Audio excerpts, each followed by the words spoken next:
First ভান্ডার আলপনা আর first আমার টাকা জমানো। চলো আজকের আমি ফার্স্ট আমার ভান্ডার আলপনাটা তোমাদেরকে দেখাবো।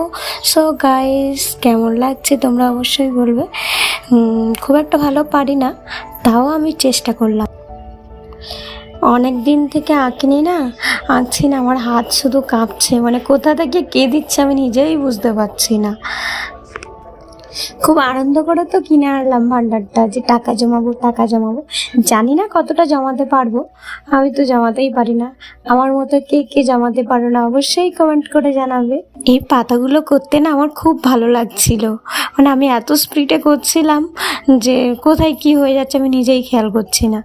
আচ্ছা, হলুদ রঙটা দিয়ে কি খুব বাজে লাগছে? আমার তো মনে হচ্ছে ঠিক আছে, দেখা যাক। হ্যাঁ, পুরোটা করার পরে কেমন লাগে দেখি। কোনোদিন আমি কোথাও আলপনা করিনি, ভান্ডারে বলো কোথাও না, এই ফার্স্ট করেছি। জানি না কেমন হয়েছে। এই গোল গোলগুলো না তুলিতে দিচ্ছিলাম, হচ্ছিল না, তাই ভাবলাম হাতে দিচ্ছি, দেখছি ঠিকঠাক হচ্ছে না, তারপরে ঠিক হয়ে গিয়েছে। সো আমার ভান্ডারের ফাইনাল লুক দেখো কেমন হয়েছে, অবশ্যই কমেন্ট করে জানাবেন।